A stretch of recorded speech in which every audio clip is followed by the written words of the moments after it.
Celiac disease, or as some people may call it, being gluten-free, has been on the rise and becoming widely prevalent in today's society, especially in teens who will soon be going off to college. So how exactly do these universities accommodate for these kinds of students?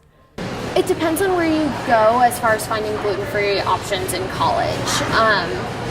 Here at TCU, if you have the right accessibility, it's pretty easy to find things, but there's definitely areas on campus where it can be difficult, and so it just depends on what you're looking for. I think it depends on what the meal is for the day. Some days are definitely better than others, but there have been days where I go, especially on the weekends, and nothing's really there that I can eat, and that was definitely a struggle as an underclassman.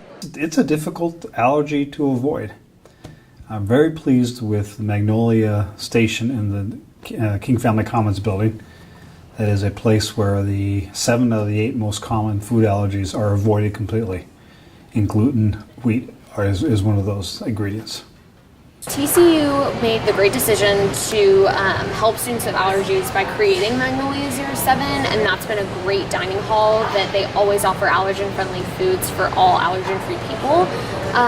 Other than that, besides the cafe at Blue 2 that offers gluten-free snacks, there's not very many options outside of this dining hall on campus that I can find good food to eat gluten-free. I definitely think having things labeled at both Market Square and here as gluten-free, as vegetarian, as vegan, because it is such a educational piece, and obviously if you're gluten-free you probably know what items are gluten-free, but some people might be scared to eat something because they don't know what it was made with. Is there soy sauce on it? Something like that. Like, they don't know. So having things labeled so that people feel confident in their choices and can better get an idea of the gluten-free items.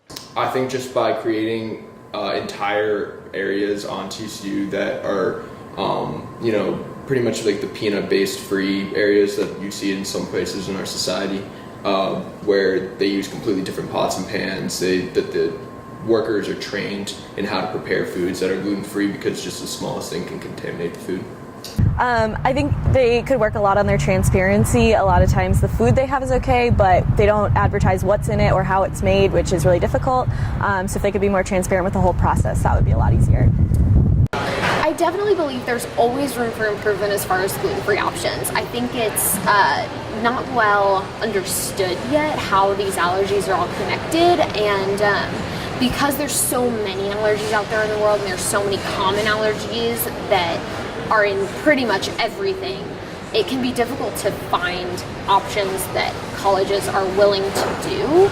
I think, for schools of similar size, we are right on track. Now, there are schools that are very large that have, 5 times the students, who can open up an entire cafeteria or dining place to take care of food allergies. We just don't have the number of students to support that, so which again makes the Magnolia Station a good thing. I think TCU has done a great job. We're actually one of the only universities in the country that has a separate dining facility for people with specified allergies. And when we get calls from parents, it's one of the things that we say, we're they have a separate kitchen, they have separate prep areas and separate service areas, so there's not even a chance really for cross-contamination. I think that a lot of people maybe aren't aware of that. But I think that TCU has done an amazing job with dining both here and at the Blue. I would say that TCU overall has made very, very great steps towards having allergen-friendly food, yet there's always room for improvement.